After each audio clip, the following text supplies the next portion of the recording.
revolusi film horor tuh paling menarik sih dibicarakan. Beranak dalam kubur itu benchmark film-film horor terbaik di dekade 70-an. Kalau 80-an tuh rasanya bintangnya menjadi jualannya horornya dibandingkan Bayi Ajaib salah satunya. Karena itu menimbulkan ketakutan. Ya, horor itu terutama yang paling penting adalah villain yang memerankan. Iya, horor Mandarin itu sebenarnya mewarnai horor komedi kita loh. Iya.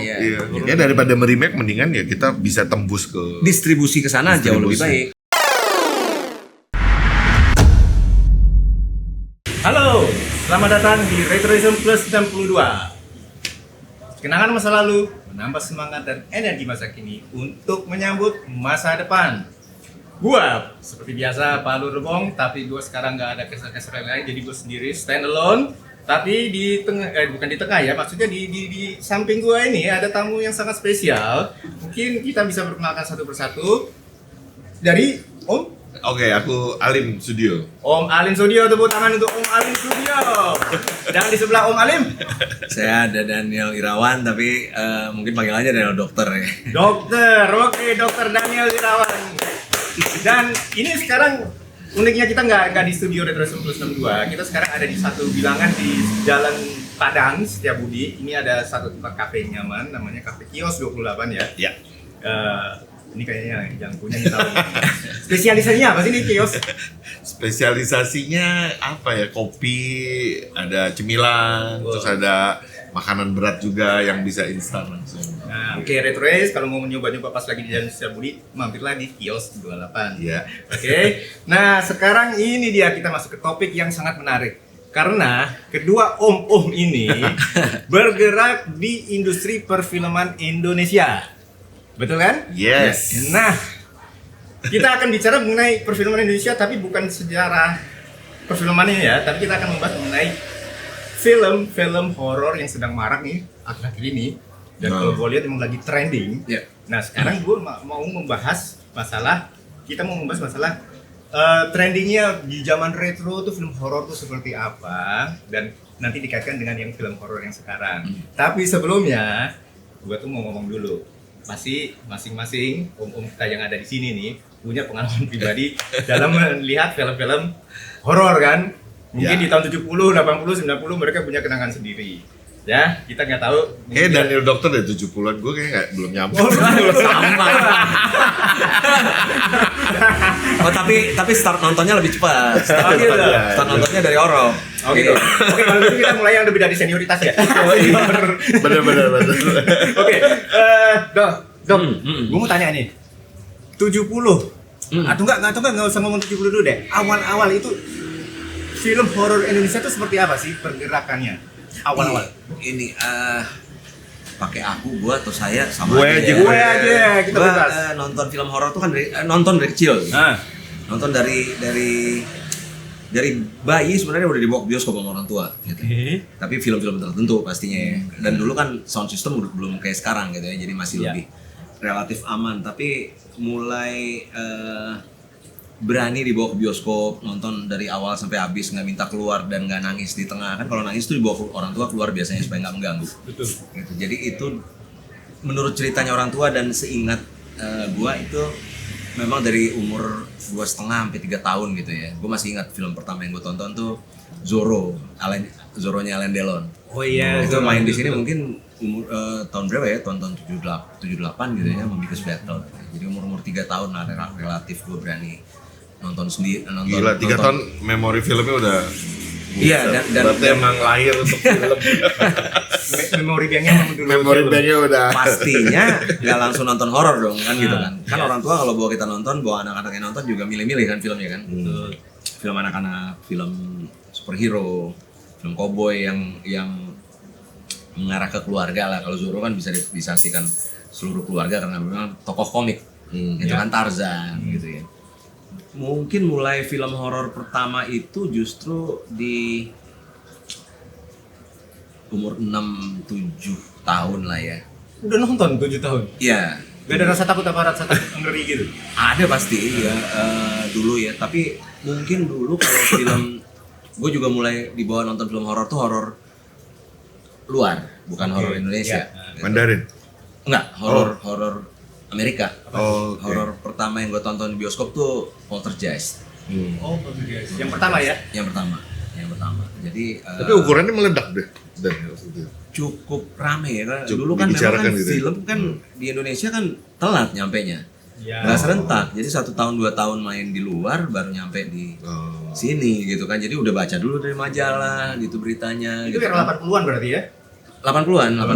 Layar lebar nontonnya ya? Layar lebar. Jadi memang Poltergeist tahun, awal kalau ya, tahun awal. 70-an relatif belum ada nonton film horor lah gitu ya. Jadi kalau ada sewa video ya mungkin lihat-lihat sedikit gitu ya. Itu kan memang dan boomingnya horor Indonesia itu kan memang di awal tahun 80-an. Segala Pengabdi Setan, segala Ratu Ilmu Hitam apa segala macam itu paling booming tuh di tahun 80-81. Ya 80 sampai 82 lah. Itu masa-masa kejayaan horor Indonesia. Sebelumnya bukan nggak ada gitu. Tapi mungkin nggak se-booming itu gitu ya. Udah masuk masa-masanya Suzana, masuk itu kan Sundel Bolong. Nah itu dan memang karena masih kecil ya nggak semua horor yang gue tonton di bioskop yang dibawa orang tua nonton di bioskop. Gitu. Karena lebih dibawa untuk nonton film keluarga gitu. Ya orang tua gue agak aneh sih. Dia kalau film romance justru anaknya dibawa nonton. Jadi kayak Blue Lagoon, Endless Love kan bioskop dulu tuh masih jarang ngasih masuk anak-anak. Iya. Belum 17 nggak boleh gitu ya. Biasanya kita nyari bioskop lain yang boleh bawa. Tapi kalau prinsip orang tua gue tuh kayak badan sensor Singapura. Jadi romance boleh, seks silahkan asal konteksnya bukan abusive atau perkosaan atau apa. Tapi kalau dalam konteks relationship, film-film cinta gitu yang berbau seks itu justru diajarkan sejak kecil gitu. Sadis justru nggak boleh. Jadi gue nggak boleh nggak boleh nonton Rambo, Terminator tuh nggak boleh. Waduh. Gitu. Itu setelah kelas 3 SD baru boleh gitu. Sebelum itu nggak boleh karena sadis gitu. Pokoknya makanya film-film silat juga rata-rata kan sadis gitu ya. Gitu. Jadi gue lebih didorong terutama nonton film India gitu. Karena film India itu nilai-nilainya kan kuat ya. Balas dendam benar. Tapi motivasinya selalu keluarga. Kan gitu kan, gimana anak hormat sama orang tuanya gitu ya. Dan kalau di action nggak berdarah, kan iya kan? Nggak sadis gitu, nggak sadis. Kalau romance juga nggak pakai ciuman. Sama nggak rugi juga sih, Gitu. bayar murah tapi nonton 3 jam ya. Iya.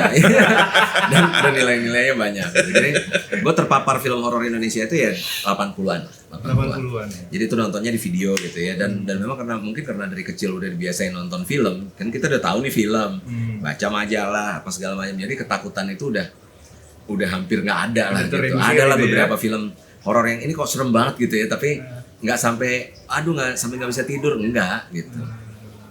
Tapi kalau yang rutin itu mungkin baru mulai tahun 85 ke setelahnya gitu. Zaman-zaman Nightmare on Elm Street. Nah, itu udah kalau itu semua film horor yang tayang di bioskop udah nonton lah itu. Udah nonton itu ya. Udah nonton. Termasuk film Indonesia juga gitu. Itu paparannya ke film horor. Coba kalau Om Maling gimana? Wah, gue termasuk bukan penggemar horor sebenarnya. Jadi gue zaman dulu dengan keterbatasan duit nonton pasti milihnya prioritas gue lebih kayak Dandok sih, lebih film romantis apa gitu. Tapi kalau horor, gue tuh dari kecil agak ngerasa horor tuh kayak bikinan gitu. Jadi gue bukan tipikal orang yang gampang percaya. Gue takut setan gitu kalau dalam hidup. Tapi kalau dibikinin film rasanya itu bikinan. Jadi gue kayak nggak memilih itu. Jadi film urutan gue tuh pokoknya romance, action, tapi komedi. Tapi kemudian kalau masuk horor sama science fiction itu waktu itu gue masih telat bersentuhannya. Tapi masuk kalau boleh dibilang mungkin ya sebenarnya nggak tahu buat angkatan kita kali. Pengenalannya memang paling mass tuh waktu itu Nightmare on Elm Street sih ya. Iya, untuk generasi retronya kita ya. Itu yang kalau nggak salah tokohnya namanya Freddy Krueger. Freddy Krueger betul. Dan kalau nggak salah di era bersamaan itu juga ada yang Friday the 13 ya. Iya. Dan itu juga dia menciptakan ada karakter-karakter juga tertentu ya, kayak si Jason ya. Iya. Cuma Nightmare itu jadi sesuatu karena kalau compare ke zaman sekarang tuh dia pakai cast-nya tuh anak muda cakep gitu loh. Jadi kayak blend in antara romance dengan tokoh-tokoh muda yang menarik dengan horor gitu. Jadi ada genre film remajanya, film remaja tuh ada di situ gitu ya. Jadi kita tuh remaja kayak gitu. Jadi itu salah satu yang menarik film horor, tapi ada nuansa anak mudanya gitu ya. Iya. Oke. Terus Ya revolusi film horor tuh paling menarik sih di bicarakan. Iya. Karena mungkin apa ya? Karena ya horor itu sesuatu yang di apa ya? Karena punya market yang semua orang mungkin lebih cenderung ini ya establish gitu marketnya. Tinggal bagaimana merevolusi packagingnya gitu, ntar horornya ini, horornya apa gitu. Jadi kayak sebenarnya revolusi horor kayak berulang aja jadi, sih ya. Jadi gini, genre paling banyak sub genrenya itu horor. Gitu. Dibandingin action, dibandingin drama, dibandingin thriller, dibandingin yang lain. Horor ini kan ada segala macam horor. Ada psychological horror, ada horror action, ada horror mistis, ada horror sci-fi. Sex horror. Jadi banyak yang bisa dieksplorasi dari genre film horor, dan memang perubahannya itu kan dulu horor ini termasuk genre yang nggak pernah mati lah gitu ya. Oke. Kan kita sekarang romcom udah nggak ada tuh, romcom kan udah susah banget dapatnya di bioskop. Ada satu-satu, yang sukses juga sedikit, 1-2 lah paling yang segelintir. Film silat sekarang udah susah juga nyarinya gitu kan, secara global ya kita ngomongnya. Cowboy apalagi, film cowboy kan film western udah enggak, film perang juga terbatas gitu. Tapi kalau horor dari dulu tuh memang marketnya nggak pernah mati gitu, karena memang mungkin ada apa ya, yang baru kita sadari setelah pandemi, horor adalah sebuah communal experience yang membuat penonton itu seperti memasuki wahana rumah hantu. Kalau kita buka Theme pasti yang paling laku rumah hantu. Iya. Itu nggak gambling lah. Pokoknya segala macam kita buka, mau ada biang lala, mau ada tong setan, mau ada wahana 3D atau apa, tetap yang paling dicari orang agak lain kan, kemarin juga bahas itu gitu ya. Rumah hantu adalah yang apa? Yang harus ada dalam menu Theme Park gitu. Jadi itu yang paling dicari karena memang penonton suka ditakut-takutin. Itu mungkin udah apa ya, mungkin perlu ada penelitian psikologis lagi untuk itu. Tapi itu ya, penonton itu suka datang ke bioskop, merasakan pengalaman nonton horor, ketakutan bareng, teriak bareng. Kan kalau kita ke wahana, kalau rumah hantunya misalnya hari biasa, rumah hantunya nggak ada yang masuk, kita juga males masuk. Gitu, biasanya sepi kalau hari biasa. Tapi kalau udah weekend itu ngantri biasanya. Kenapa? Karena mereka begitu ngeliat antrian rame itu pengen ngerasain, dan kalau rame-rame tidak setakut kalau kita masuk sendiri gitu. Itu yang makanya horor nggak pernah juga terlalu established di TV. Betul. Kan dari dulu series, dari zaman dulu, dari sejarah film serial TV atau acara TV, horor adalah hal yang paling jarang, walaupun kalau liputan mistis lain cerita gitu ya. Tapi kalau film horor, karena orang tidak nonton horor di rumah. Karena Pasti nonton horor di rumah itu kan sendiri. Butuh tempat. Takut karena nontonnya sendiri. Orang suka merasakan pengalaman horor itu rame-rame gitu ya. Dan mungkin ada juga pendapat yang bilang horor adalah sebuah genre yang kalau kita nonton di bioskop tuh nggak pernah rugi, karena kita ditakut-takutin. Gitu. Kita nggak tidur lah ya gitu ya, rata-rata gitu. Oke, menarik ya. Tapi berarti bisa dibilang kalau film horor tuh pasti akan mencapai box office ya, karena rame-rame semua orang datang dan banyak yang apa menyukai. Iya, resikonya mungkin lebih kecil resiko.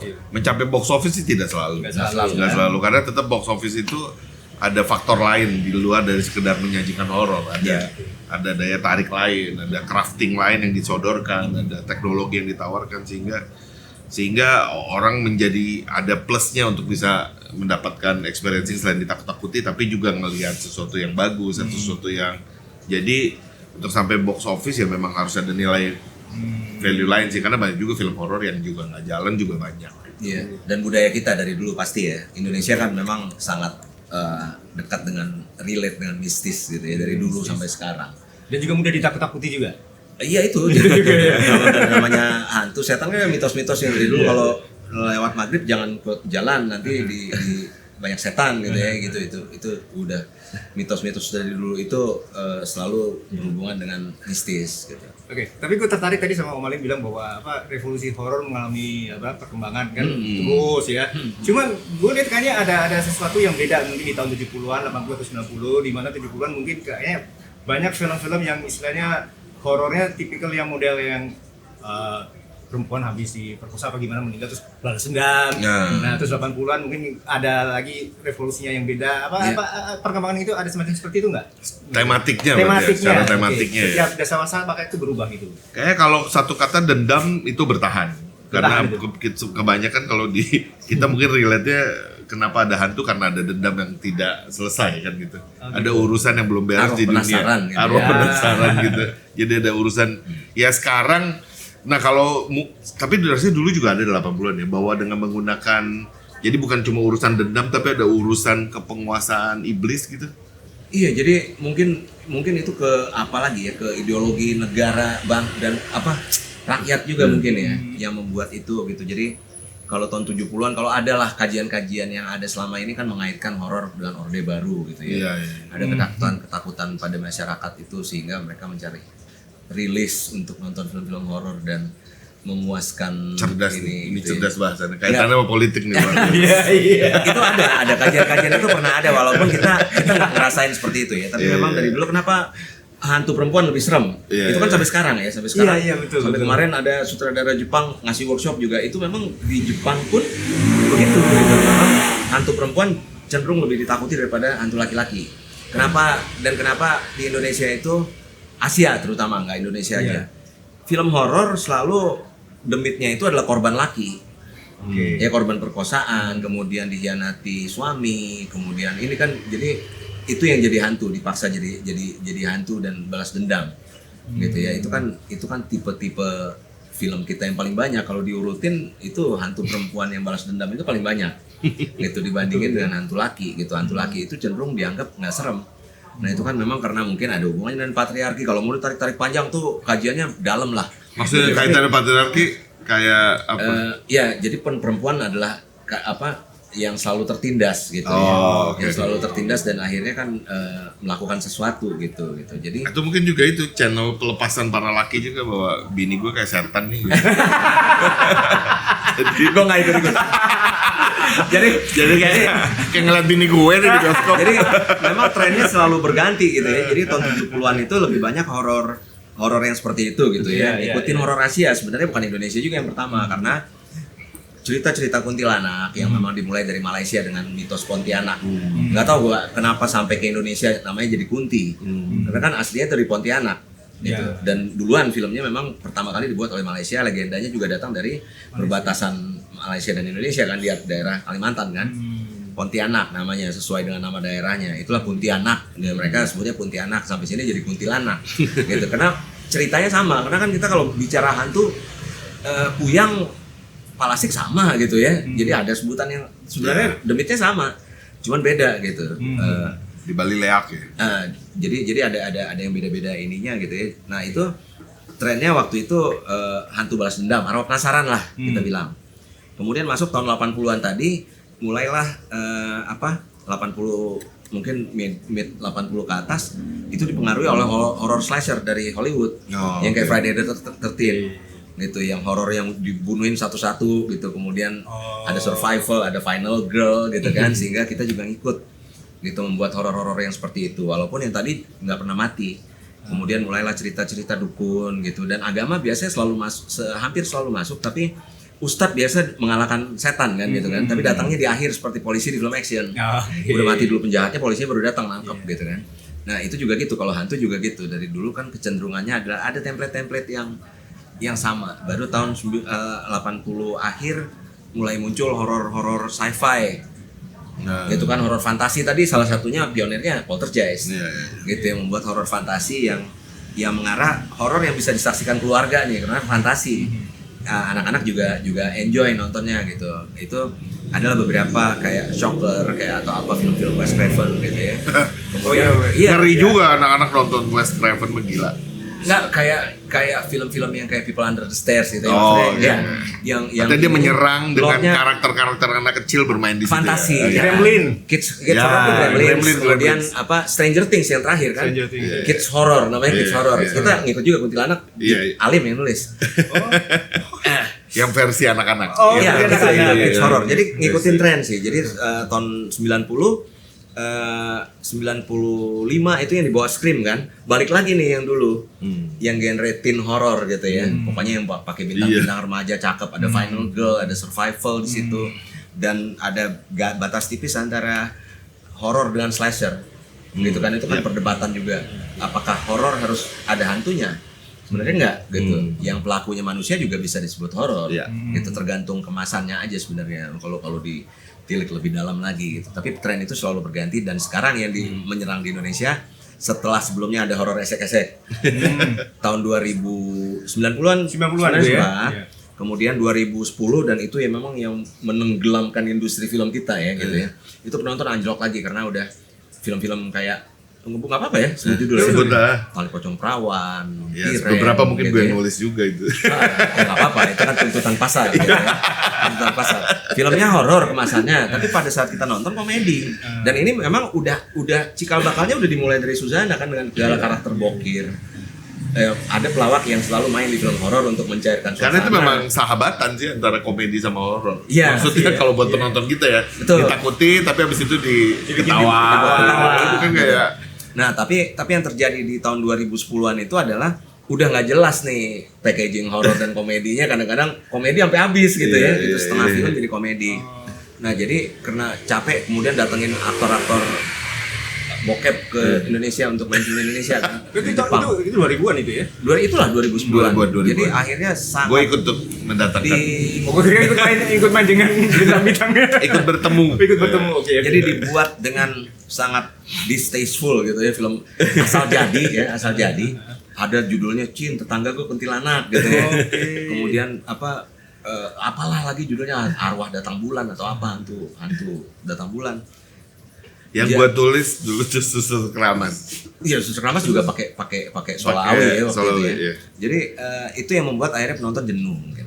Karena ini benar-benar film gak jelas gitu ya, film gak jelas. Jadi akhirnya hampir mati, akhirnya ditinggalin gitu. Ditinggalin baru akhirnya yang sekarang merajai perfilman Indonesia adalah horor religi.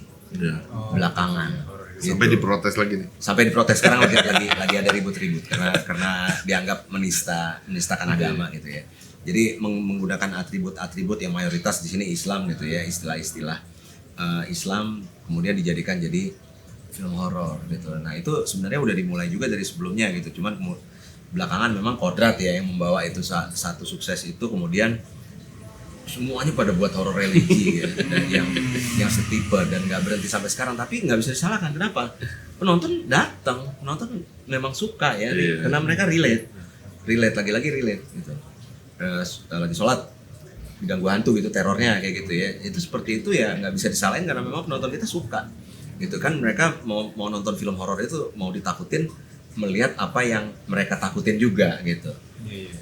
Oke. Tapi memang berbagai Nggak apa-apa. maksudnya berbagai usaha dilakukan sih memang dengan mengemas horor itu supaya menjadi punya daya jual gitu, karena karena kan begitu banyak produksinya kan memang pasti akan membuat marketnya menjadi jenuh kan. Oleh karena itu kan harus ada ya, maksudnya selama saya nulis horor tuh ada banyak banget ini, kayak misalnya kayak dulu tuh start dengan bahwa sebaiknya horor tuh jangan ada harus jump scare terus gitu misalnya. Oh, harus ada jump scare terus. Nah, formula itu kita pakai. Kemudian begitu udah ini terus kemudian setan tuh kalau bisa jangan ada, dia tidak menyerang gitu misalnya. Jadi kayak ada di semacam selalu berusaha dibuat semacam patokan-patokan template Yang untuk beda gitu ya, yang beda gitu. Beda. Sampai tiba-tiba ternyata setan nyerang laku. Wah, berarti sekarang setan harus agresif. Iya, jadi kan Dia bisa melukai gitu. padahal kami di Kodrat tuh sebenarnya nggak pingin bikin, karena gue memang terlibat di filmnya gitu ya. Kami nggak pingin buat film horor religi. Yang kami pingin buat di dalam Kodrat adalah kami memang pingin membuat jagoan Islam. Salah satunya memang karena cukup resah beberapa film Indonesia terakhir suka bunuhin ustadz gitu ya, maksudnya. Iya, itu salah satu lah, bukan ini. Tapi kami pingin buat, kenapa nggak kita jadikan superhero, bukan superhero sebenarnya, jagoan yang sangat Indonesia, yang sangat membumi gitu ya.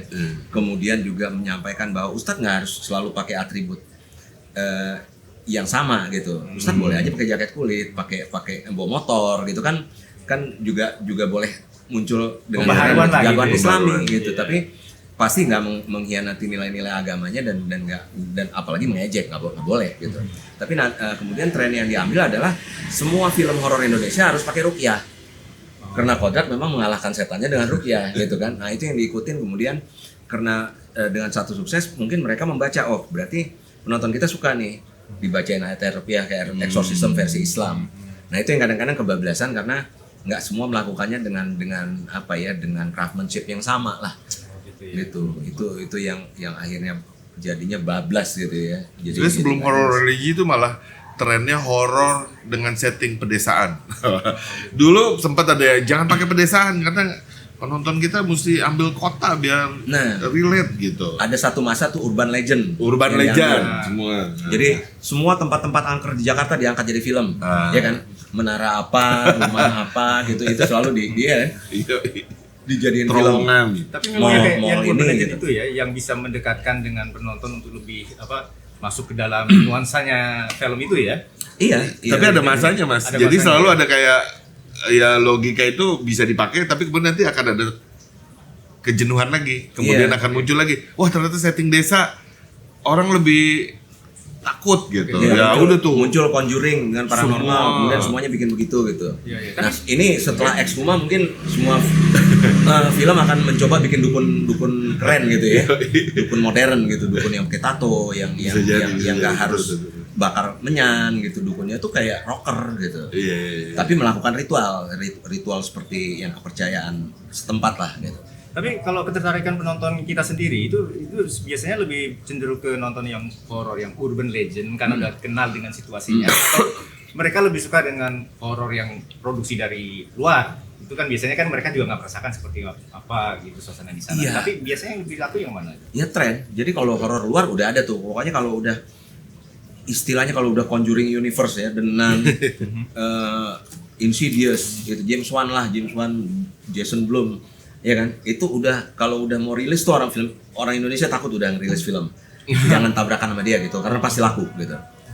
Udah punya brand. Nah orang Indonesia sendiri memang itu berubah terus trennya. Sekarang horor religi masih disukai, apa yang terjadi ke depan ya kita nggak tahu. Sekarang kan mulai muncul aliran baru tuh yang di bawah A24, horornya horor subtle gitu ya. Horor subtle itu yang artinya lebih mendalam dan harus perlu kajian gitu. Filmnya belum tentu serem, jump scare-nya sangat kurang gitu. Jump scare pun kalau ngomong sebenarnya zaman retro mana ada yang sebut jump scare. Kita nggak kenal istilah jump scare. Kita taunya ditakut-takutin, adegan serem, adegan tegang. Tapi kemudian mulai tahun 2000 sekian muncullah istilah jump scare. Yang kalau kita lihat relevan. Jadi film-film dulu juga mainnya jump scare sebenarnya dari dulu udah ada gitu. Cuman istilah itu kita nggak kenal dulu. Istilah jump scare itu gitu. Pokoknya gimana ditakutin dengan musik, misalnya begitu hantunya muncul musiknya dreng gitu kan. Nah itu jump scare itu yang seperti itu. Nah itu dianggap kalau untuk sinetron dan kritikus murahan kalau kita pakai jump scare. Tapi penonton suka gitu. Jadi tergantung blendnya lagi. Tapi kalau di era retro sendiri tuh 70, 80, 90-an ya kita bahas itu trennya horornya itu horor yang jenis apa sebenarnya yang bisa lebih itu arwah penasaran. Ya arwah penasaran itu. Arwah penasaran yang balas dendam itulah yang paling banyak di banyak ya. Walaupun ada urban legend ada ya, maksudnya kuntilanak, sundel bolong, kemudian hantu-hantu yang tipikal ini tuh nggak pernah mati itu. Cuman masih dikit ya zaman retro ya. Kayak yang gue tahu zaman itu ada si manis jembatan Ancol. Ada ya. Cuman nggak sebanyak sekarang. Sekarang ada genderuwo juga dulu yang versi Ratno Timur gitu kan. Kemudian ada sundel bolongnya Suzana gitu. Kemudian segala macam demit lah ya, WP Gombel ada. Dan itu semua urban legend ya. Itu Roro Kidul. Itu banyak banget tuh seriesnya. Jadi Ratu Pantai Selatan. Iya, jadi kan kita pasti mengambil hal yang relatable dengan rakyat kita gitu. Indonesia kan nggak bikin film Dracula, kecuali komedi Dracula mati gitu.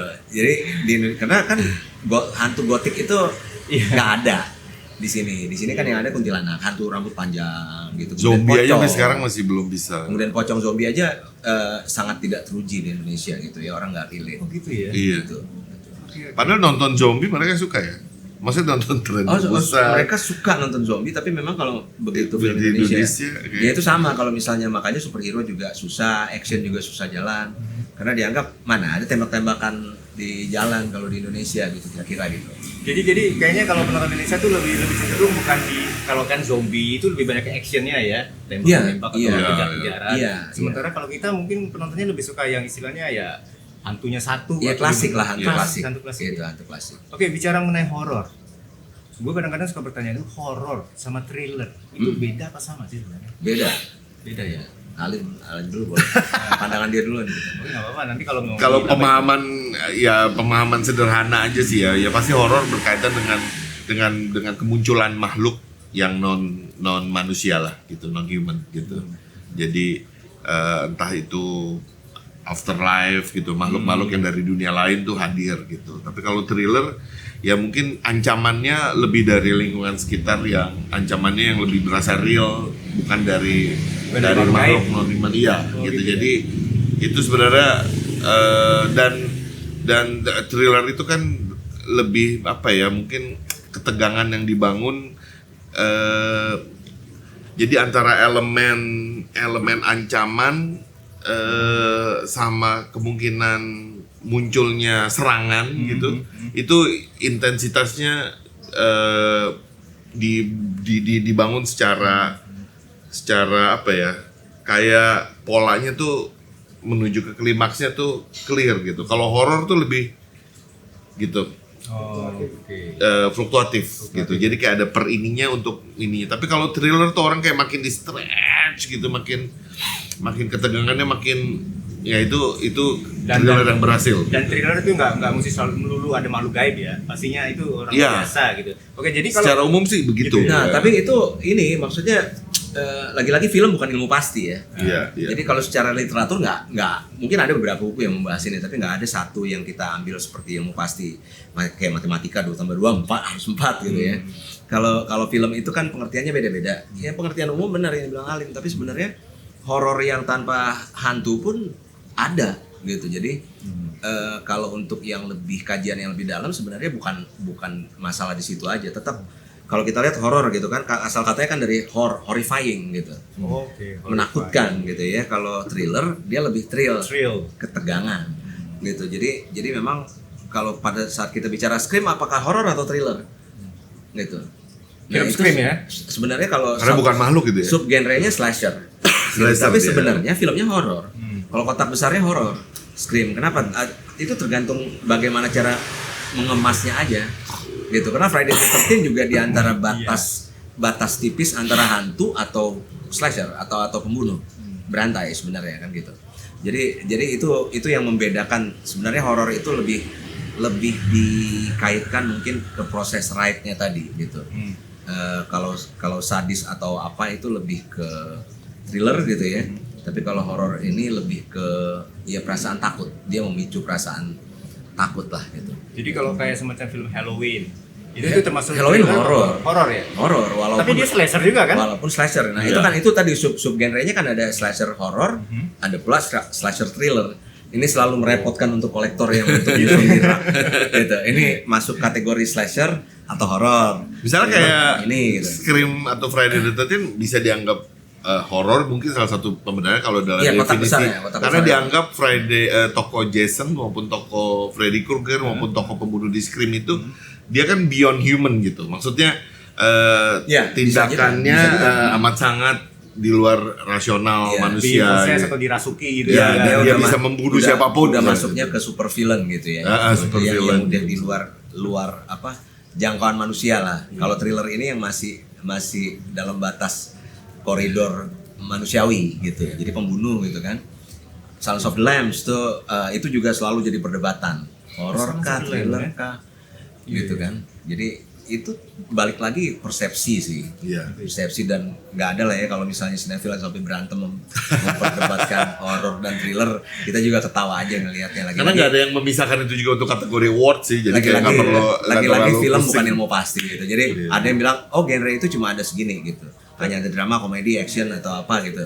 Kalau yang itu namanya subgenre, bukan apa, nggak ada lah itu. Pokoknya itu kan persepsi kita aja ngelihatnya. Mau kita anggap film ini horor banget ya filmnya, kita nonton thriller tapi kita ngerasa horor, boleh aja. Makanya ya, mungkin kalau ada horror award movie gitu ya, mungkin bisa dikategorikan akhirnya di situ ya. Indonesia perlu itu. Indonesia perlu ya. Iya. Indonesia perlu banget. Aku di Pilar sih, aku di Asosiasi Pengurus Penulis Skrip, kita rencana mau bikin Pilar Award. Mungkin salah satunya ada kategori horor untuk wordingnya. Gitu. Dan kami kan udah mulai di Festival Film Wartawan Indonesia, itu kan per genre. Drama, Iya. komedi, horor. Walaupun itu pun masih ada perdebatan ini horor atau thriller. Gitu. Tapi di Gitu, Mas. MPA itu apa motion picture ya? Academy Award ya? Iya. Itu horor udah ada kategori sendiri nggak? Enggak. Oh enggak. Nggak ada ya? Enggak, justru kurang dihargai horor. Oh, gitu malah Jadi ya? kalau horor tuh susah menang, walaupun sekarang udah berubah ya.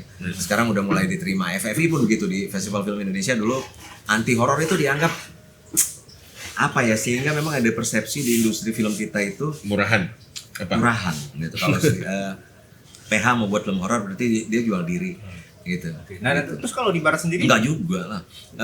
Di barat sendiri kan maksudnya di Oscar atau Academy Award itu kan nggak diterima kategori. Iya sama. ya? Jadi ada persepsi-persepsi Persepsi seperti murahan itu. juga gitu. Karena horor ya seperti tadi Dianggap penjelasan kayak mass produk gitu ya. Dandok itu, jadi dia cuma dianggap kayak wahana gitu loh. Ya. Kayak wahana yang kemudian di film kan jadi cheapskate apa ya? Jadi orang kayak yang memandang sebelah mata, padahal enggak lah. Maksudnya horor juga bisa dikerjakan dengan sangat baik dan bisa punya award-worthy elements juga. Jadi Contohnya film apa tuh kalau? film-film Alfred Hitchcock dari dulu kan Itu ya. bukan horor thriller. Tapi bukan berarti dia nggak pernah dapat horror Oscar, kan? thriller.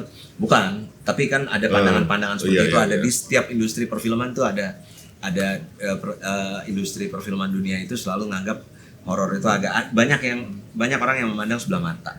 Tapi satu-satu yang gue tahu sempat Jadi jadi nominasi Best Picture. Iya. Itu Sixth Sense kalau nggak salah. ada Itu horor kan? iya Bisa horor, dibilang horor tapi, ya? tapi memang susah masih susah di ini ya, masih susah di apa ya namanya ya, persepsi itu masih tetap ada lah gitu, yang menganggap film horor itu memang bukan kelasnya di sana gitu. Gitu, jadi Tapi bukan itu- berarti bahwa film horor itu itu yang harus didobrak sebenarnya. gitu ya. Bukan berarti kalau film horor itu ada film kelas 2 buat ini ya. Oh, enggak. Gue sangat tidak menerima itu. Dari dulu gue sangat tidak menerima itu. Kenapa horor nggak boleh masuk dalam kategori award gitu ya, untuk diberi penghargaan setara dengan film drama? Ya enggak lah, kan dia genre film juga gitu. Selama dikerjakan dengan craftsmanship yang bagus, dengan apa namanya, dengan effort yang bagus, dengan acting yang sangat terjaga, dengan sisi teknis yang sangat mumpuni. Kenapa nggak boleh? Gitu, kenapa nggak boleh? Semua genre harusnya punya hak yang sama. Gitu. Tapi mungkin di Hollywood mungkin juga nggak terlalu banyak kali opsinya dibandingin di kita ya. Iya, Ya kan, iya. production. Cuman mungkin kan Maksudnya lagi-lagi kan production kelas A-nya ya. Iya, untuk lagi-lagi horror. kan kalau ditarik panjang ya, kalau horor kan kalian nggak perlu acting berat, cuma teriak-teriak aja, cuma ketakutan gitu.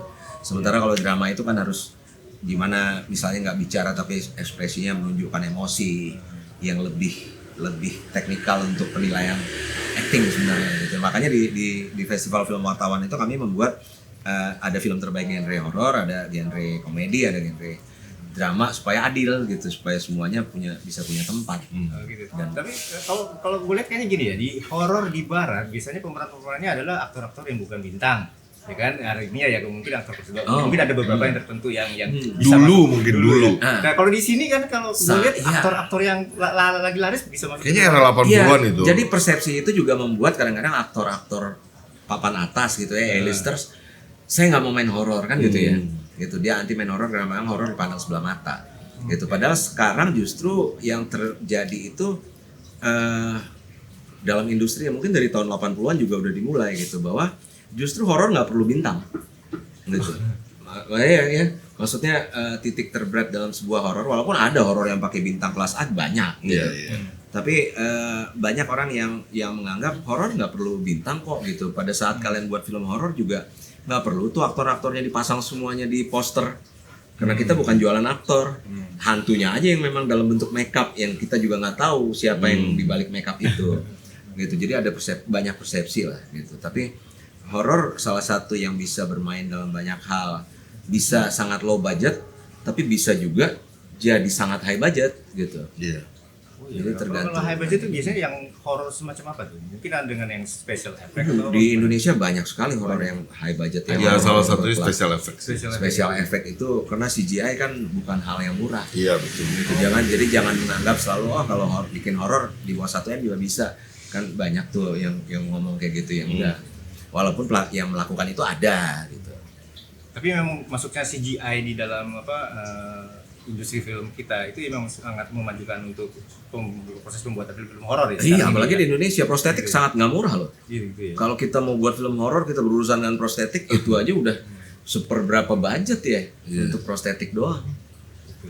Nah oke, sekarang kayak film-film Terminator, Heeh. terus Godzilla atau apa ya, Alien, Heeh. itu termasuk di dalam genre horor apa enggak? Kalau Alien iya sih, sci-fi horror Sci-fi horor. jatuhnya. Tapi lagi-lagi kalau misalnya ada yang mau bilang sci-fi aja ya nggak boleh dimarahin lah. Itu kan lagi-lagi persepsi. Sorry, bukan Terminator, Ya. Predator gitu kan? Iya, kalau Iya. gue sih horor ya gitu. Kalau Predator horror action. Sci-fi action. Gitu. Atau sci-fi horror juga boleh, nggak apa-apa.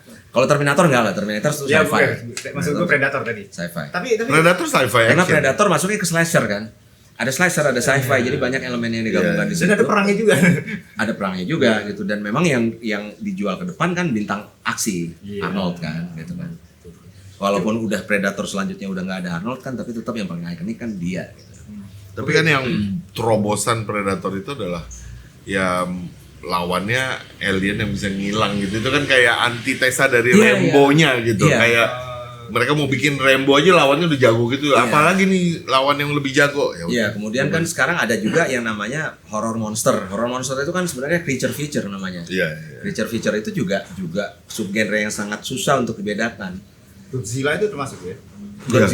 Godzilla kan bukan horor ya. Tapi Godzilla creature feature. creature feature kan? ya, creature feature-nya bisa. Nah, creature feature belum tentu horor.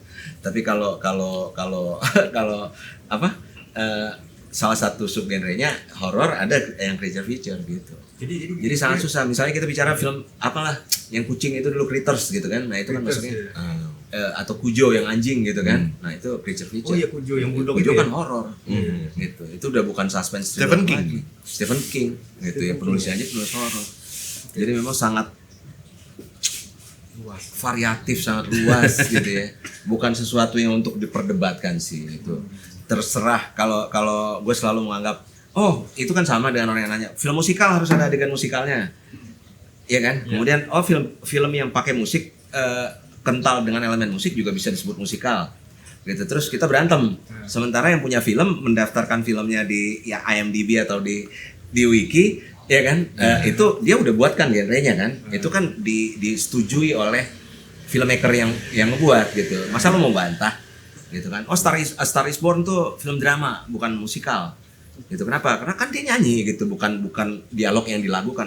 Itu sempit banget lah kalau kayak gitu. Itu pokoknya kalau kental adegan musiknya boleh aja lo sebut film musikal. Kalau gue selalu berpendapat kayak gitu. Beberapa film dance gitu kan.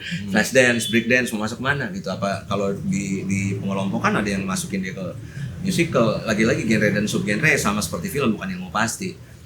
Anything goes, terserah. Anything kita goes ya. aja. Berarti horor itu disusupin dengan berbagai genre yang ada. Contohnya misalkan psychological horror itu ada kan? Ada, Bisa ya. horror. Sah-sah saja. Alfred Hitchcock kan kebanyakan psychological horror ya, karena dia selalu mengambil sisi psikologis itu lebih dibahas lebih mendalam gitu, nggak sekedar lewat aja gitu. The Shining itu juga The termasuk Shining juga masuk Psychological. psychological horror. Jack Nicholson itu ya. Iya. Ya kan itu ngomongin sanity ya. Iya, dan itu kan ada banyak yang bisa dikaji dari sana ya, ada banyak mise en scene-nya, kemudian ada metafornya. Nah, film lokal ada yang seperti itu nggak psychological? Psychological horror ada. Contohnya, mungkin sebutannya apa, Pak? Yang paling dekat mungkin kalau psychological, kalau fiksi itu psychological thriller. Kalau Mungkin psychological- gue mau coba ya. Gue tahu mungkin ada film yang judulnya Tiga Darah itu. Itu termasuk psychological. Tiga darah. Tiga Darah? Musikal. Bukan. Pokoknya yang Oh, Rumah Darah. Rumah kan? Darah. Rumah Tiga Darah. Rumah Darah itu sebenarnya lebih ke slasher, Oh, slasher juga. tapi horor. Maksudnya ya itu kalau gua lebih suka menggolongkannya kotak besarnya tetap horor sih. Itu horor ya. Tetap horor tapi memang dia tipenya yang slasher. Itu. Nah itu tergantung batasan-batasan mana yang bisa kita menurut persepsi kita, menurut pemikiran kita sejauh mana gitu ya. sejauh mana slashernya itu sampai akhirnya dia udah melewati batasnya thriller. Itu tadi yang dibilang Alim itu salah satu super villain atau superhuman gitu ya, di luar persepsi dia ordinary people gitu ya. Nah itu berarti udah bisa dimasukin ke horor gitu. Gitu ya. Karena horor itu kan tetap kalau mau dimasukin ke kotak lebih besar itu kan selalu masuk di film fantastik, Ya. kan genre fantastik gitu. Ada lagi yang bilang nanti fantastik kan bukan genre, kalau berantem aja. Kalau sinetron emang suka berantem. Kalau kami sama Alim setiap ada sinetron yang berantem kita ketawa aja ya. Karena kami biasa tuh kalau Alim gitu kan, Alim punya film nih, Ya. gue kritik gitu kan, karena gue kan dulu nulis kritik juga gitu kan. Gue kritik gitu, dan itu nggak lantas kami berantem gitu. Dia juga kalau gue lagi ada film dia bilang film lu gue nggak suka nih, kenapa begini begitu, ya, bahas aja gitu. Dan sebenarnya kan bisa ya kayak gitu ya, gitu nggak boleh maksain pendapat kita juga harus disetujui semua orang loh. Tapi sinetfil apalagi setelah ada medsos emang suka begitu gitu. Ya karena nyerangnya udah pribadi kadang. Nah Ya. itu bedanya sama retro. Kalau retro kan orangnya kan asik-asik santai aja kan. Zaman dulu kan nggak ada yang marah, bener dong. Karena udah telat juga udah cetak mau diprotes. Iya. Tapi nggak Tinggal ada keluhan dong. pembaca. Medsos yang bisa berinteraksi langsung ini emang bikin kacau. Iya kan? Iya benar. Kalau gue bilang gue suka film ini, masa suka sih kan? Gitu kan. Iya sekarang per menit sih ya update-nya. Iya. Ya kalau dulu kita perlu nunggu seminggu ya seminggu Iya. penulisnya udah lupa. Terus yang ada mana yang gue bilang, tulisnya? iya, ada yang bilang, lu selama ini kalau review gue setuju gitu, sekali ini gue nggak setuju ya. Kenapa?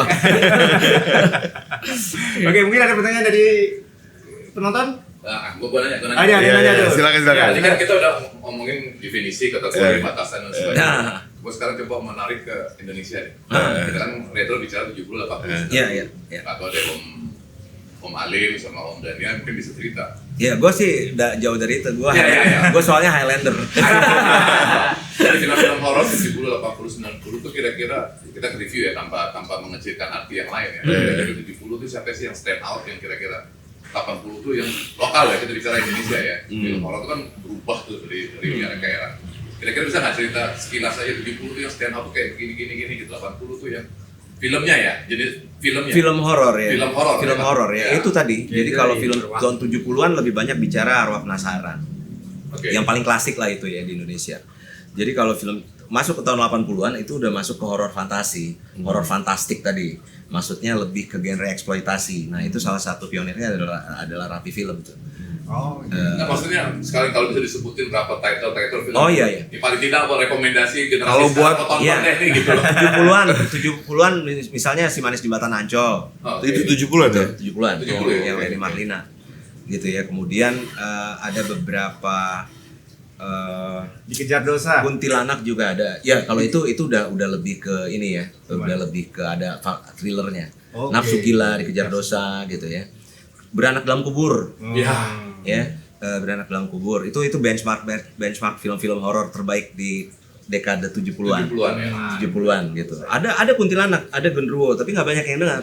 Karena memang bukan benchmark itu. Yang orang kenal kan Beranak dalam kubur, Manis Jembatan Ancol gitu ya. Kemudian tahun 70-an ya bisa dianggap horor yang itu Nafsu Gila, Dikejar Dosa gitu. Itu juga horor-horor yang membawa warna baru ke dalam Yeah. itu sehingga diingat terus gitu ya.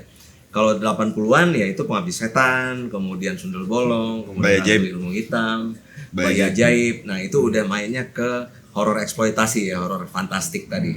Salah satu pionirnya Rapi Film tuh yang buat mulai dari Sundel Bolong. Guna-guna istri muda. Ya, nah itu udah itu lebih Itu kan gue lagi remake. itu lebih, ya, itu lebih ke horor mistis gitu, horor klinik ya, Iya, klinik. horor klinik gitu. Dan itu memang dekat kan, Guna-Guna itu kan juga sangat dekat. Itu ya yang diingat tuh itulah film horor yang di tahun 80-an. Tahun 90-an relatif nggak ada karena memang lebih banyak. Kan memang film kita anjlok tahun Iya. 90-an dan lebih banyak film esek-esek. Ada Misteri Permainan Terlarang, Janda Kembang paling diingat gitu, Sally Marcelina sampai Nyi Blorong dua sequel. sama itu Nyi Blorong tuh tahun 82. 80-an. Nah, Skandal itu horor Iblis. legenda gitu Oh, kan. iya, iya. Skandal Iblis. Skandal Iblis, Lelang Granny gitu kan. Apalagi gua. Iya. Itu tapi itu bukan benchmark lah karena Iya. yang tahu ya anak-anak retro aja. Iya. Anak 90-an aja. Tapi yang benchmarknya Gitu. tahun 90-an nggak ada sama Anak-anak sekali ya. 90-an kalau nonton film itu kan beli tiket juga diam-diam gitu. Begitu ada temannya datang, nggak jadi cabut gitu. Malu gitu kalau nonton film itu gitu ya. Tapi dulu tuh rasanya memang bintangnya yang jadi ini ya. Kalau 80-an tuh rasanya bintangnya yang menjadi jualannya horornya dibandingkan dengan, jadi yang penting dia main apa aja lah gitu. Andy Beatrice main film apa aja judulnya horor. Tapi Andy Beatrice-nya yang selling gitu. Susananya Iya, atau nggak semua sih sebenarnya, nggak semua. Sally juga sih. Marcelina. Iya, apa siapa tapi lagi? memang ada lah. Sampai sekarang kan juga ada ya Ratu Horor kan, Queen Iya. of Horror gitu kan. Makanya Susana kan bandrolnya adalah Queen of Horror. Nah, masuk tahun 90-an tuh nggak ada lah sebenarnya benchmarknya. Baru 90-an akhir kalau misalnya masih tetap mau dianggap 90-an, ya yang membawa film Indonesia jadi booming lagi pertama Jelangkung. Jelangkung. Iya, Jelangkung kan adalah usaha filmmaker ya sama Tefani dan Jose Purnomo kan, yang memang membawa film kita jadi gede lagi dengan cara sangat gerilya, diputar pertama cuma di teater spesial di Blok M itu kan, ya kan. Tapi ternyata bisa dapat 1 juta penonton, itu hebat sih. Kemudian di Jakarta dulu selama berapa bulan, kemudian baru dia ke kota-kota lain gitu. Nah setelah Jelangkung muncullah Rumah Darah gitu, kemudian Pengabdi Setan. Pengabdi Setan 2 gitu ya itu benchmark lah ya. Yang mau sebut kodrat juga nggak apa-apa sih.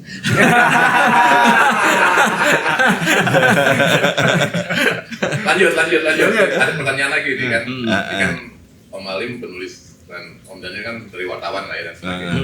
Nah menurut masing-masing kira-kira yang dibilang film horor tuh yang sukses secara teori kefilman, secara penilaian perfilman apa? Bukan dari penjualan lah ya. Penjualan kan banyak cara ya. Tentu kualitas itu kan menghasilkan penjualan belum tentu gitu kan. Tapi yang secara kualitas, secara perfilman apa sih kategori yang misalnya kayak kritikus gitu. Wah ini film gila, ini bagus nih gitu.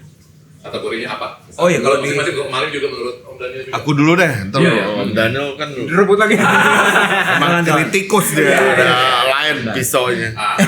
Kalau Indonesia kan, kalau Indonesia aku sih ya salah satu benchmark horor yang tempat ini ya kalau 80-an buat aku karena aku nggak ada keberanian untuk ke bioskop nonton, tapi bagaimana vibe-nya itu kemudian menjadi mass gitu ya Bayi Ajaib salah satunya, karena itu menimbulkan ketakutan, mitos yang kayak orang percaya nih bahwa ada bayi kayak gini segala macam, jadi kayak menimbulkan histeria mass gitu di market, walaupun mungkin tidak menarik orang untuk datang ke bioskop, tapi minimal itu menjadi sebuah fenomena budaya kultur yang besar itu Bayi Ajaib. Kemudian kayak ini menyebut guna-guna istri muda, bahwa orang tuh kayak muncul histeria ketakutan bahwa akan ada kekuatan ilmu Diguna-gunain hitam ya. yang bisa begitu dahsyat gitu. Yaitu menurutku salah satu kontribusi yang paling besar yaitu guna-guna istri muda. Dan kalau ke era kesini menurutku ya Pengabdi Setan ya memang. Jadi menurutku Pengabdi Setan itu salah satu yang berhasil membuat orang percaya bahwa horor tuh bisa naik kelas sih gitu. Bahwa ya dengan teknik, dengan storytelling yang bagus, dengan craftsmanship pemunculan yang ya karena waktu itu daerahnya kita semua membandingkan itu dengan Conjuring, membandingkan dengan, jadi kayak bandingannya tuh udah yang juga, dan tiba-tiba Indonesia lahir dengan Pengabdi Setan yang begitu, menurut saya itu salah satu benchmark horor Indonesia. Tapi itu kan Pengabdi Setan kan sebelumnya emang tahun 80-an udah ada. Iya, iya. Ya, terus di remake yang tahun 2000-an itu ya. Itu sebenarnya benchmarknya yang di tahun 80-an atau yang di 2000-an itu? Kalau buat aku 2000-an, Oh, yang karena ya aku nulis juga ada beberapa yang diminta aku remake kan, termasuk misal kayak Bayi Ajaib, Guna-Guna Istri Muda. Kan ada beberapa hal yang menjadi, kalau zaman dulu mungkin plot hole-nya, karakternya itu mungkin di reshape kan gitu untuk dilakukan. Jadi menurutku Pengabdi Setan ini memang berhasil menyempurnakan Pengabdi Setan yang dulu gitu. Jadi itu salah satu keberhasilannya sih gitu. Tapi emang kecenderungannya sekarang kayaknya film-film horor banyak yang di remake ya?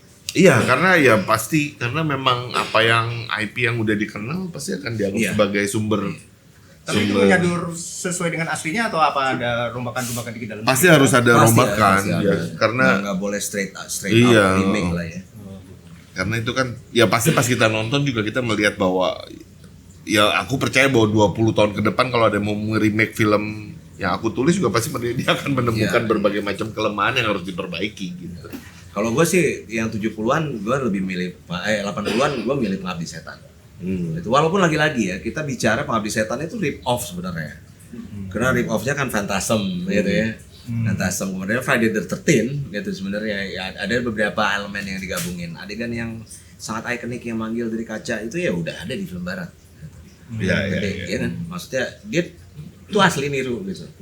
Nah itu yang disempurnakan yang sekarang jadinya nggak dianggap niru lagi gitu. Iya. Tapi pada saat gabungan-gabungan dari rip off ini dibuat dengan bagus, dia bisa jadi satu hal yang beda gitu. Dan memang yang melekat di pikiran ingatan banyak orang ya Pengabdi Setan. Makanya film remake-nya juga sukses gitu karena memang begitu menakutkannya Pengabdi Setan itu dulu gitu ya. Ada zombinya juga gitu karena memang dia dia ininya Pengabdi Setan yang lama tuh ada zombinya Ada, juga. Aku nggak inget Pada berapa saat- episode 80 tuh aku kayak Ada nggak terekspos. kan sempat di restorasi dan diputar ulang sama Flick gitu kerja sama Flick ya waktu itu ya diputar di CGV dia. Jadi itu maksudnya ahead of its time gitu ya walaupun dia niru sana sini gitu.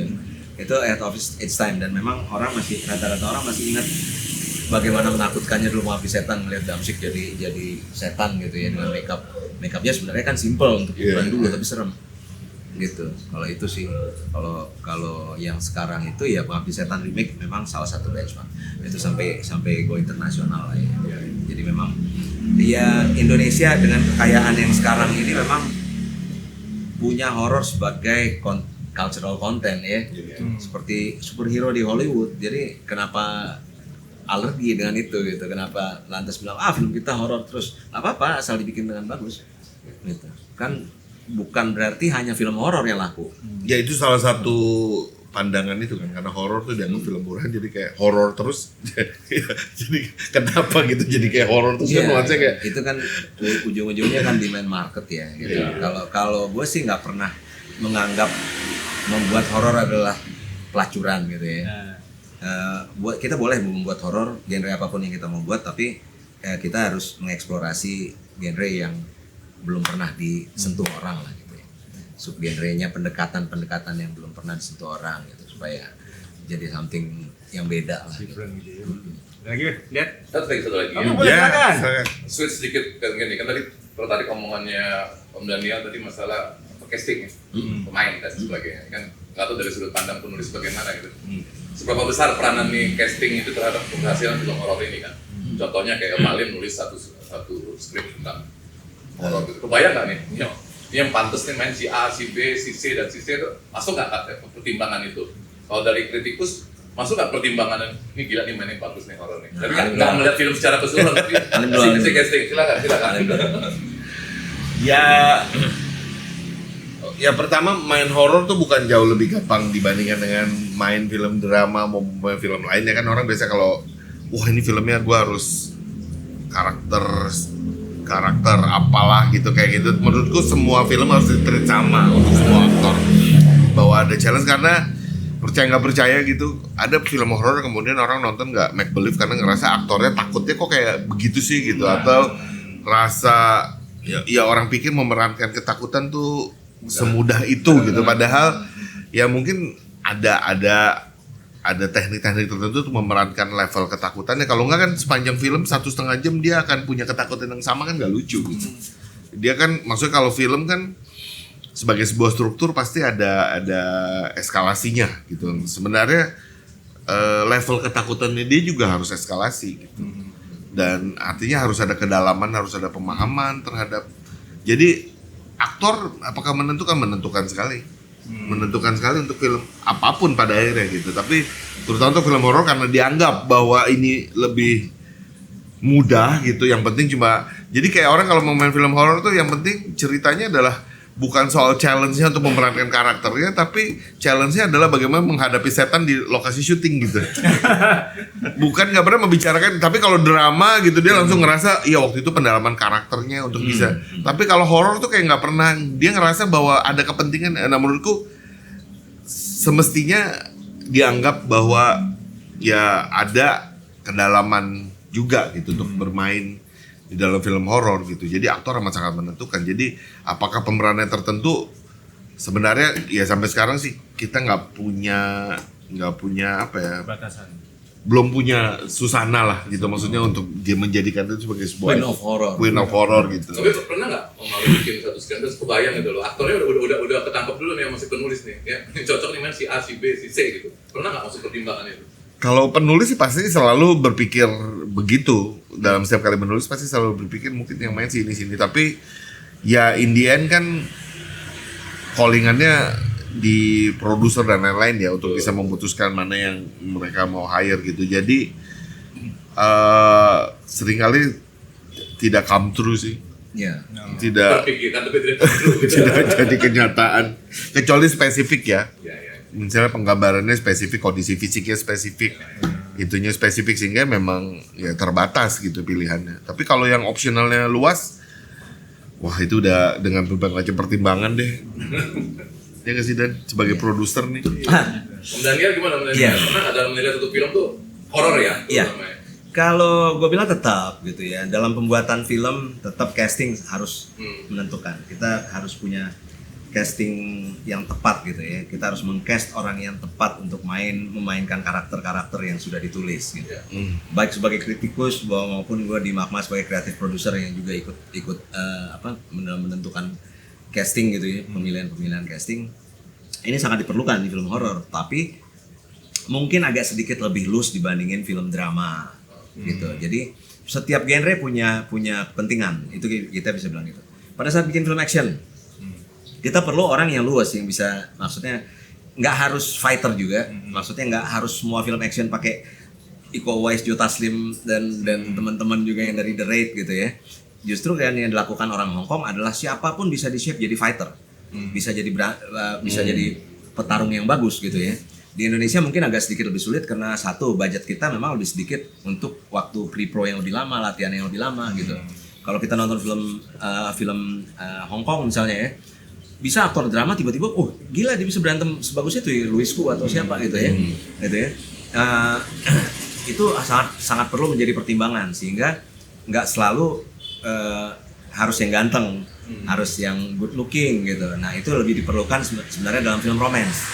Kalau yang masalah pretty faces, karena memang dalam packaging sebuah romcom penonton perlu aktor-aktor yang enak dilihat gitu, karena memang genrenya kan memang itu template-nya dari dulu gitu.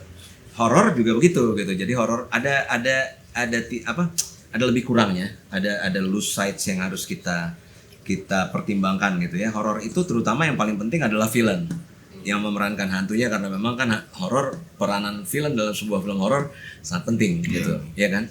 Walaupun sering ketutup ya. Walaupun sering ketutup, sering makeup, tapi lagi-lagi gestur juga adalah salah satu kepentingan pemilihan cast. Jadi bukan hanya ini gestur dan intonasi, misalnya dia gesturnya tegap bagus, gerakannya deadly gitu ya, cukup mematikan nih kalau mau jadi serial killer. Tapi suaranya agak cempreng misalnya gitu. Nah itu kan akan menyulitkan apakah kita kemudian akan berkompromi dengan dubbing, apakah enggak gitu ya. Jadi banyak faktornya gitu. Tapi mungkin ada elemen-elemen pertimbangan yang berbeda dengan film drama. Tapi tetap casting sangat penting. Apalagi pada saat kita bikin horor, misalnya kemarin Pemukiman Setan gitu ya. Pada saat kita pakai ensemble bintang-bintang baru gitu ya. Kemudian ada satu final girl yang memang disiapkan untuk sebuah franchise yang akan jadi sequel, yang akan jadi apa, nah itu harus di-shape dan dipertimbangkan benar-benar gitu. Siapa yang cocok untuk melakukan itu. Pada saat buat Kodrat juga kami cukup banyak mempertimbangkan dan akhirnya memang Vino yang paling pas sih memang dengan pilihan untuk memerankan Kodrat gitu ya. Waktu itu nggak perlu yang berewokan gitu, belum tentu juga. Jadi ada beberapa yang harus kita shape, bagaimana cara baca Qurannya gitu.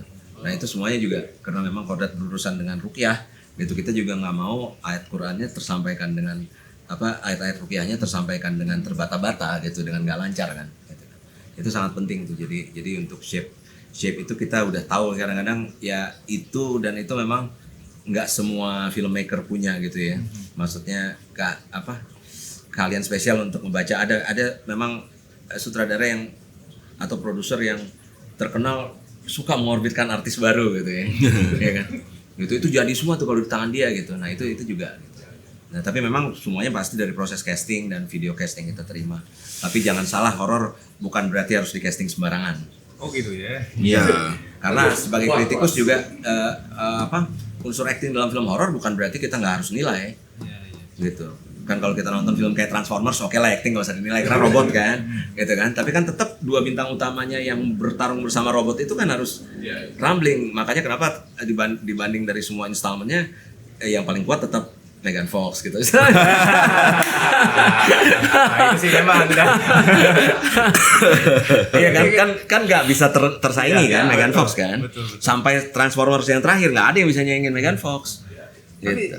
gue ingat ya mungkin zaman retro dulu kan, dulu ada satu studio di Inggris yang namanya Rank Film, ingat kan itu? Itu film-film yang produksi film-film horor ya. Kalau nggak salah ya. Itu kan ada kayak Christopher Lee.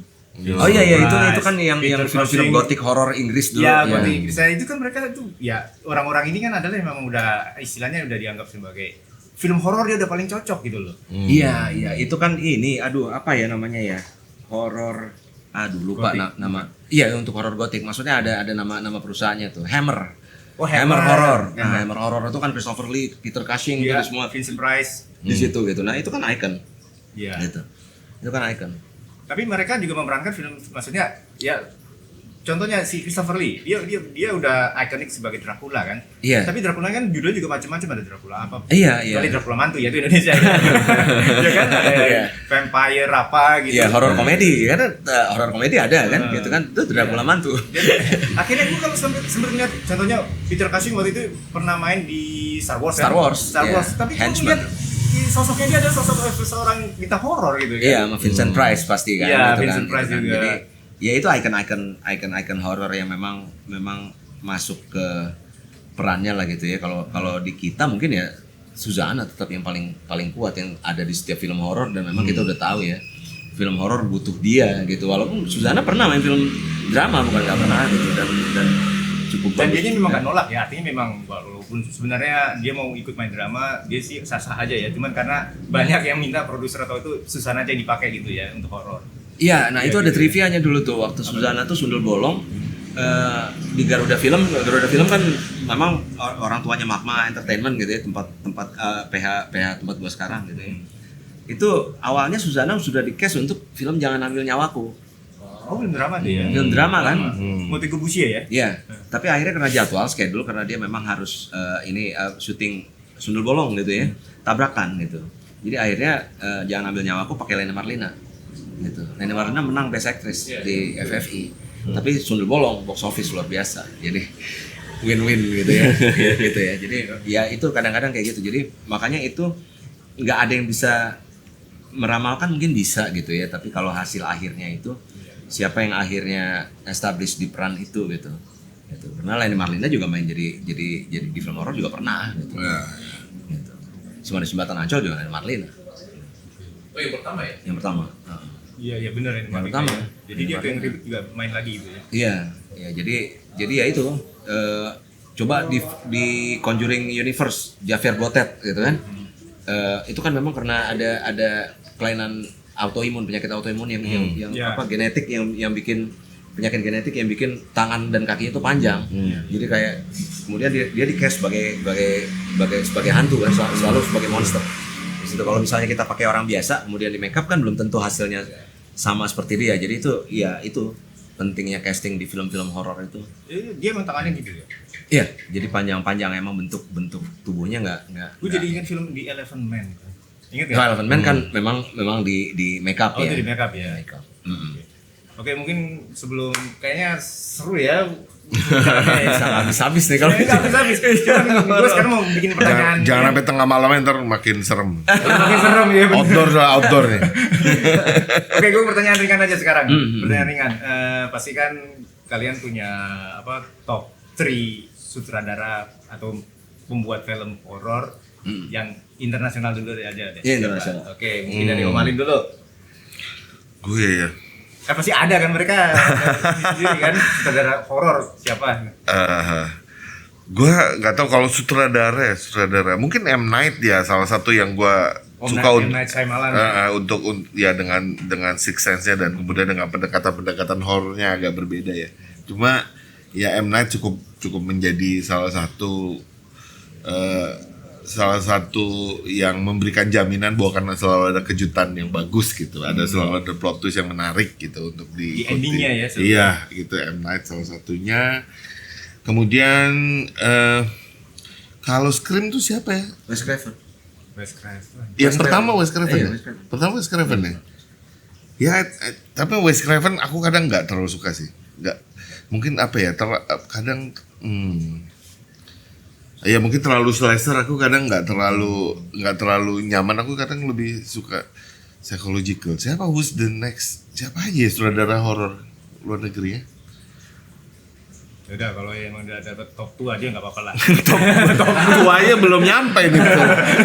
Kasih kisi-kisi Om Daniel, siapa lagi sutradara horor ya? Coba. Banyak ada Top Cooper, yang lebih lama lah itu ya. No. 80-an, 90-an? James Wan. Oh, James Wan ya kesini Gue ada ya. satu yang tahu tuh, yang orang Itali dari Argento. Dario Argento. Betul kan? Ruggero dia. Waktu itu artsy tapi kalau buat aku ya. Iya. Ya memang bagus sih. Cuma ya itu memang Ya harus- Giallo dia kan ini Iya. horor ini. Oh, aku tahu. Ya. Sutradara Udah jadi banting. Latin Siapa? Guillermo Guillermo del Toro. del Toro. Oh, Guillermo del Toro. Iya. Itu masih ada Benicio del Toro enggak ke karya, Pak? Oh, enggak. Enggak ya. Bukan kakak adik gitu ya? Enggak. Bukan ya? Yakin lu? Jadi kupasti ya.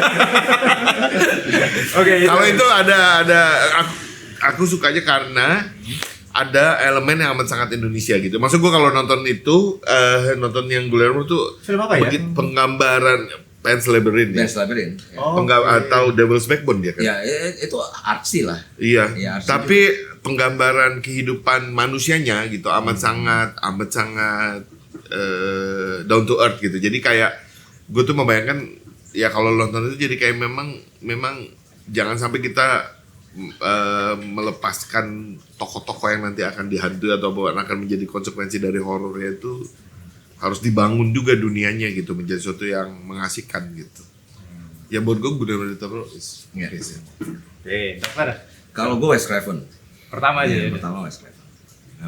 Memang gue suka dan bahkan film drama dia juga gue suka. Oh, ada dramanya dia. Music of the Heart. Nightmare dia. Music Nightmare dia. Wes Craven. Nightmare dia. Kalau yang sekarang James Wan lah ya. Satu lagi yang lebih ke arah horor fantasi itu ada Top Cooper namanya.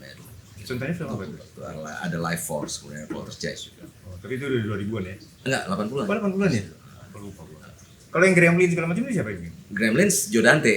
Oh, Joe Dante. Nah, Joe Dante juga sebenarnya itu Joe dia Dante yang bikin juga. Piranha kan? Joe Dante itu kan juga apa ya konvoynya Steven Spielberg dan horor-horor fantasi itu sebenarnya. Oh, berarti Steven Spielberg juga bisa termasuk ke sutradara horor ya gitu. Produser dia bukan sutradara. Yang Jaws mungkin masuk lah. Joss bisa masuk horor sih. Jaws bisa masuk sih. Karena cara dia membangun craftingnya horor kalau Joss. iya, membangun ketegangannya luar Iya, biasa sih. tapi kalau misalnya ada yang memilih, kalau gue sih Joss dimasukin kalau di rak itu creature feature. Iya, iya. Gitu.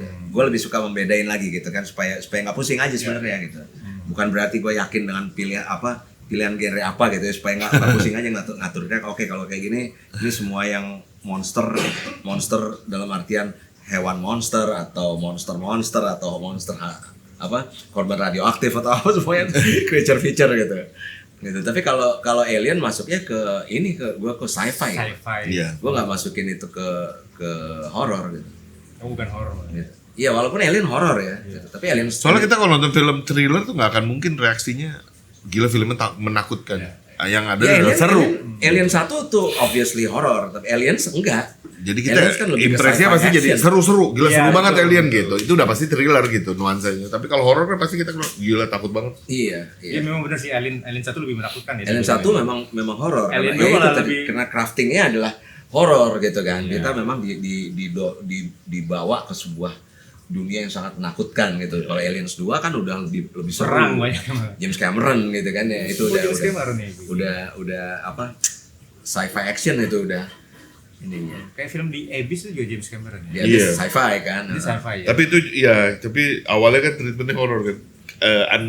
Iya. Unknown sampai kemudian ke reveal ya ternyata itu sci-fi gitu. The Thing juga itu. Iya. Itu juga termasuk The horor. Thing juga horor. Ya itu juga creature feature katanya. Makanya kalau gue ditanya selera gue yang paling subgenre horor yang paling gue suka memang horor fantasi. Oke, sekarang top 3 filmnya deh. Gitu. Top 3 film, oke. Umalim.